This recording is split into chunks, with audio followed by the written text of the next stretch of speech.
Hola, la reflexión de hoy la he titulado La inflación es el gran enemigo. Recordando viejos tiempos, cuando estudiaba economía, ahora veo que pocos tienen en cuenta la inflación. Vienen a decirnos que es lo normal, pero se trata de una señal de que algo no va bien en ella. Es curioso, pero he consultado sesudos trabajos de estos últimos años y la palabra inflación casi no aparece por ningún lado. Y yo me pregunto, ¿qué provoca que aumenten los precios? ¿Qué hace que siempre aumenten y poquísimas veces disminuyan? Para entendernos, se trata de un proceso económico generado por la actitud acaparadora de ingresos por parte de las empresas. Cuando se detecta que hay mucho capital para consumir en la población, suben los precios. Cualquier otra definición de lo que es la inflación nunca nos llevará al fondo del asunto. Hay muchos que se van por las ramas. Ni siquiera la competencia frena el fenómeno, por mucho que digan que el mercado siempre acabará equilibrando al mercado. Cuando hay mucha demanda de productos, la oferta siempre aumenta los precios. Por lo tanto, no es solo la canasta de la compra la que influye, sino también cuando entran los intereses empresariales. Y como estamos sumergidos en las normas que aparecieron al final de la última gran contienda del siglo pasado, Segunda Guerra Mundial, el IPC parece que es consustancial a dichas normas, las de la economía liberal, que siempre está presente.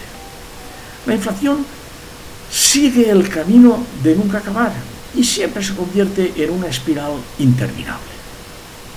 La misma Comisión de la Unión Europea continúa sufriendo las presiones de los grandes poderes económicos, dejando ir y no interviniendo, de forma que el capital siempre gana.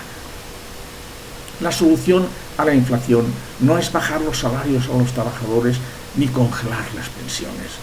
La verdadera solución al problema pasa por la madurez de la población para gestionar correctamente el consumo. Y entonces es cuando veremos que el fenómeno desaparece. Dejamos de momento a un lado la inflación y vamos a ver los fallos que tiene nuestro sistema económico, el de Occidente. Vemos que en la economía intervienen tres factores: gobiernos, empresas y sociedad. Y observamos que intervienen los siguientes factores. Primero, productividad, el crecimiento de la empresa ganadora de riqueza.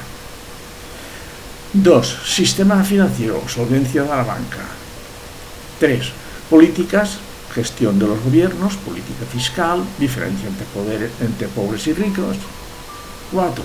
Cuentas públicas, costes de financiación de la deuda pública, déficit y Producto Interior Bruto.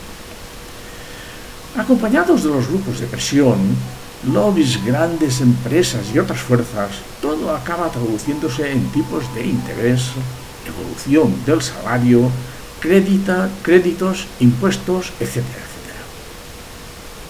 Todo está construido sobre premisas que periódicamente llevan a una crisis de la que solo se benefician unos pocos en detrimento de los demás. ¿Cuándo llegará la próxima crisis?